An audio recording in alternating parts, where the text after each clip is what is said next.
Good morning, my dear viewers and subscribers. Today we discuss about the class simple present tense.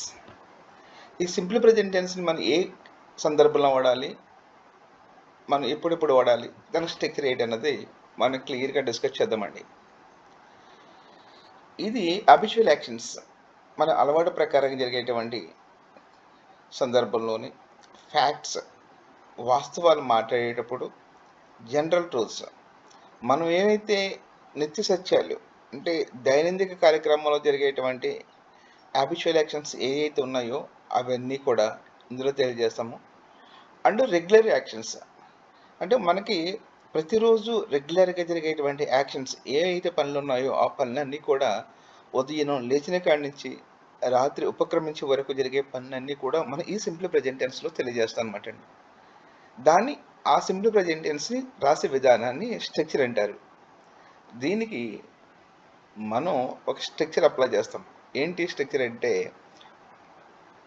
Positive sentence ఎలా రాయాలి, negative sentences ఎలా రాయాలి, interrogative sentence ఎలా రాయాలి, negative interrogative sentence ఎలా రాయాలి అన్నదాన్ని చూస్తే first positive sentences.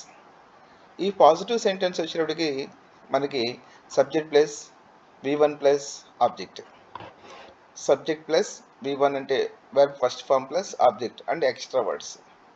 Negative sentence ఎలా రాయాలంటే సబ్జెక్ట్ రాసి ప్లస్ డూ ఆర్ డస్ ఉపయోగించి ప్లస్ నాట్ ఉపయోగించి V1 ఉపయోగించి అండ్ ఆబ్జెక్ట్ రాసి ఎక్స్ట్రా వర్డ్స్ రాస్తాం అన్నమాట. Interrogative sentence do or does ఉపయోగించి సబ్జెక్ట్ రాసి V1 రాసి ఆబ్జెక్ట్ రాసి ఎక్స్ట్రా వర్డ్స్ రాస్తాం అన్నమాట. Negative interrogative sentences so do or does ఉపయోగించి నాట్ రాసి సబ్జెక్ట్ రాసి ప్లస్ V1 రాసి ఆబ్జెక్ట్ రాస్తాం అనమాట. సో ఇది మనకి సంబంధించినటువంటి సెంటెన్సెస్. సో ఈ సెంటెన్స్ రాసేటప్పుడు మనం ఫస్ట్ మన పాజిటివ్ సెంటెన్స్ తీసుకుంటే ఈ పాజిటివ్ సెంటెన్స్ని ఆల్రెడీ ఎలా రాయాలి అనేది మనం ఇప్పుడు డిస్కస్ చేద్దాం. ఏంటి స్ట్రక్చర్ ఏంటి? Subject plus V1 plus object అండి. Subject plus V1 plus object. So subject అనేటప్పటికి మనకి first person, second person and third person. మామూలుగా మీకు తెలుసండి subject first person, second person and third person. నేను ప్రతి ఉదయం నీళ్లు తాగుతా అన్నదానికి నేను అన్నది మనకి సబ్జెక్ట్ అండి. ఆ నేను అన్నదానికి ఇంగ్లీష్లో సబ్జెక్ట్ ఐ వాడాము. నీళ్ళు అన్నదానికి వాటర్ అని వాడాము ఆబ్జెక్టు. తాగుతా అన్నదానికి డ్రింక్ వాడాం అంటే subject plus V1 plus object. Every morning అంటే మనకి ఎక్స్ట్రా వర్డ్స్ అనమాట అండి. I drink water every morning. అలాగే ఆమె బాగా పాడుతుంది. She sings well. ఇక్కడ సబ్జెక్ట్ థర్డ్ పర్సన్లో ఉంది కాబట్టి ఇక్కడ వెర్బ్కి ఎస్ కానీ ఈఎస్ కానీ చేర్చారనమాట అండి. అంటే మనం ఆల్రెడీ పర్సన్స్ అనేటువంటి టాపిక్స్లో మనం చెప్పుకోవడం జరిగింది. First person, second person, third person. First పర్సన్లో సింగులర్ అండ్ ప్లూరల్ ఉంటారు, సెకండ్ పర్సన్లో సింగులర్ అండ్ ప్లూరల్ ఉంటారు, థర్డ్ పర్సన్ సింగులర్ ప్లూరల్ ఉంటారు. ఎక్కడైతే థర్డ్ పర్సన్ సింగులర్ వచ్చిందో అక్కడ మన ఆ వెర్బ్కి ఎస్ కానీ ఈఎస్ కానీ లేదా ఐఎస్ కానీ అక్కడ సూటబుల్ ఫార్మ్స్ పెట్టి మనం ఉపయోగించవలసి ఉంటుంది అనమాట. అంచేత షీ సింగ్స్ వెల్. అలాగే వారు క్రికెట్ ఆడతారు. వారు అన్నది ఇక్కడ మనకి సబ్జెక్ట్ దే వాడామండి. ఈ దే అన్నది సబ్జెక్ట్ థర్డ్ పర్సన్ ప్లూరల్ ఉంది కాబట్టి ఓన్లీ ప్లే అని వాడాం, V1 వాడాం. ఎందుకంటే ఇది ప్లూరల్లో ఉంది కాబట్టి ఇక్కడ వెర్బ్కి ఎస్ కానీ ఈఎస్ కానీ చేర్చకూడదు అనమాట అండి. ఓన్లీ మనం ఎప్పుడు వాడతామంటే సబ్జెక్ట్ థర్డ్ పర్సన్లో ఉండి సింగులర్లో ఉన్నప్పుడు మాత్రమే ఇక్కడ ఎస్ కానీ ఈఎస్ కానీ వాడతాం తప్పించి మిగతా సందర్భంలో ఎక్కడ వాడకూడదు అనమాట అండి. So they play cricket. అతను లేఖలు రాస్తాడు అంటే ఇక్కడ అతను అన్నది సబ్జెక్ట్ థర్డ్ పర్సన్ సింగులర్ అండి. He writes letters. అతను లేఖలు రాస్తాడు. సో ఇది సింపుల్ ప్రెజెంట్ టెన్స్లో పాజిటివ్ సెంటెన్స్. ఇప్పుడు మనకి సింపుల్ ప్రెజెంట్ టెన్స్లో నెగిటివ్ సెంటెన్స్ ఎలా రాయాలి, స్ట్రక్చర్ ఎలా రాయాలంటే subject plus do or does plus not plus V1 plus object plus extra words. Subject plus do or does plus not plus V1 plus object plus extra words. I do not eat junk food. I do not eat junk food. నేను junk food తినను. I do not eat junk food. ఇక్కడ ఏంటి మనకి do and దస్ అనేటప్పటికి subject third person సింగులర్లో ఉన్నప్పుడు, అంటే he కానీ she కానీ ఇట్ కానీ ఉన్నప్పుడు, అలాగే పర్సన్స్ నేమ్స్ కానీ ప్లేసెస్ నేమ్స్ కానీ థింగ్స్ నేమ్స్ కానీ ఉన్నప్పుడు డస్ వాడతాము. ఫస్ట్ పర్సన్ కానీ ఫస్ట్ పర్సన్ సింగులర్ కానీ ప్లొరల్ కానీ, సెకండ్ పర్సన్ సింగులర్ కానీ ప్లొరల్ కానీ, థర్డ్ పర్సన్ ప్లొరల్ కానీ ఉన్నప్పుడు ఓన్లీ డూ వాడతాం అనమాట అండి. I do not eat junk food. అతను ఆదివారాలు పాఠశాలకి వెళ్ళడు. అతను ఆదివారాలు పాఠశాలకి వెళ్ళడు. సో వెళ్ళడు అన్నది నెగిటివ్ ఇండికేషన్ ఇస్తుంది కాబట్టి అతను అన్నది ఇక్కడ మనకి ఏంటంటే subject third person singular. Third person singular ఇస్తుంది కాబట్టి డస్ వాడాము. డస్ తర్వాత నెగిటివ్ వర్డ్ వాడాము. He does not. So verb go to school on Sundays. He does not go to school on Sundays. వారు కాఫీ తాగరు. సో తాగరు ఇది కూడా నెగిటివ్ ఇండికేషన్ ఇస్తుంది కాబట్టి ఇది simply present tense negative sentence అవుతుందండి.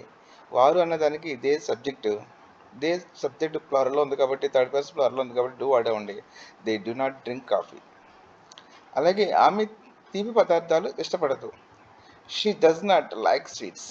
She does not like sweets. అది మనకి నెగిటివ్ సెంటెన్సెస్ అన్నమాట. సో ఇంట్రాగేటివ్ సెంటెన్స్ వచ్చేటప్పటికి మనం ఫస్ట్ ఏంటంటే స్ట్రక్చరల్ ఏంటంటే ఫస్ట్ హెల్పింగ్ వర్బ్ వాడతామండి. హెల్పింగ్ వర్బ్ తర్వాత మనం సబ్జెక్ట్ వాడతాము. సబ్జెక్ట్ వాడిన తర్వాత V1 వాడతాము, అంటే వెర్బ్ ఫస్ట్ ఫామ్ వాడతాము. తర్వాత ఆబ్జెక్ట్ వాడతాము. నెక్స్ట్ ఎక్స్ట్రా వర్డ్స్ ఏమైనా ఉంటే ఎక్స్ట్రా వర్డ్స్ వాడతాం అనమాట. మీరు కాఫీ తాగుతారా? Do you take coffee? You ఇక్కడ సెకండ్ పర్సన్లో ఉంది కాబట్టి డూ అనేటువంటి హెల్పింగ్ వర్బ్ వాడాం అనమాట. ఆక్సిలరీ వర్బ్స్ వాడాం. Do you take coffee? మీరు ఆంగ్లంలో మాట్లాడతారా? మీరు ఇక్కడ కూడా యూ అన్నది మనకి మీరు అన్నది యూని ఇండికేట్ చేస్తుంది కాబట్టి డూ యూ స్పీక్ ఇంగ్లీష్? వారు మీతో మాట్లాడతారా? వారు అన్నది ఇక్కడ కూడా యూని దేని ఇండికేట్ చేస్తుంది? సబ్జెక్ట్ థర్డ్ పర్సన్ ప్లూరల్ ఉంది కాబట్టి do they talk to you? వారు మీతో మాట్లాడతారా? ఆమెకి తెలుసా? సో ఆమె అని ఉంది కాబట్టి షీ అనే సబ్జెక్ట్ వాడాము. She subject third person singular కాబట్టి డస్ అనేటువంటి హెల్పింగ్ వర్బ్ వాడాము. So verb know. Does she know? ఆమెకు తెలుసా?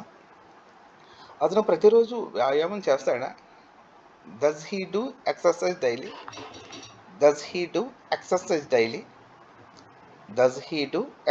డైలీ? అతను ప్రతిరోజు వ్యాయామం చేస్తాడా? మీ స్నేహితుడు పాటలు పాడతాడా? Does your friend sing songs? మీ స్నేహితుడు పాటలు పాడతాడా? సో సింపుల్ ప్రెజెంట్ టెన్స్లో నెగిటివ్ ఇంట్రాగేటివ్ సెంటెన్స్. సో దీనికి స్ట్రక్చర్ వచ్చేటప్పటికి subject plus negative interrogative sentences వచ్చేటికి స్ట్రక్చర్ వచ్చేటికి డూ ఆర్ డస్ ఫస్ట్ ఉపయోగించాలండి. తర్వాత నెగిటివ్ వర్డ్ ఉపయోగించాలి. సో సబ్జెక్ట్ రాయాలి, verb first form that means V1 వాడాలి, ఆబ్జెక్ట్ వాడాలి, ఎక్స్ట్రా వర్డ్స్ రాయాలండి. మీరు ధ్యానం చేయరా? Don't you do meditation? So ఇక్కడ కూడా మనకి సబ్జెక్టు మీరు సెకండ్ పర్సన్ ఉంది కాబట్టి డూ అనేటివి వాడేమో. నెగిటివ్ వర్డ్ దానికి డూ నాట్ అంటే షార్ట్కట్లో డోంట్ అన్నది అయిందంటే డోంట్ యూ డూ మెడిటేషన్? మీరు ఉపన్యాసం ఇవ్వరా? Don't you give speech? అలాగే వారు క్రికెట్ ఆడరా? Don't they play cricket? అతను మధ్యాహ్నం భోజనం చేయడా? సో అతను subject third person singular he. So does వాడాము. Negative word doesn't he take lunch in the afternoon? So doesn't he take lunch in the afternoon? So ఆమె ఒప్పుకోదా? Doesn't she agree? ఆమె మీతో మాట్లాడదా? Doesn't talk to you? So మనకి ఈ విధంగా మనకి సెంటెన్సెస్ ఉంటాయి అన్నమాట అండి. ఆ సెంటెన్సెస్ని ఉపయోగించి మనం ఇంకొన్ని ఎగ్జాంపుల్స్ ఇవ్వడం నెక్స్ట్ క్లాస్లో ఎగ్జాంపుల్స్ ఇవ్వడం జరుగుతుంది. ఆ ఎగ్జామ్స్ని ఇంకా అలా క్షుణ్ణంగా రాయాలి, అలా నేర్చుకోవాలని చూద్దాము. ఇలా డైలీ కొన్ని టెన్సెస్ని negative sentences, positive sentences, interrogative sentences, negative interrogative sentences ఇవ్వడం జరుగుతుందండి. దాని తర్వాత మనం కొన్ని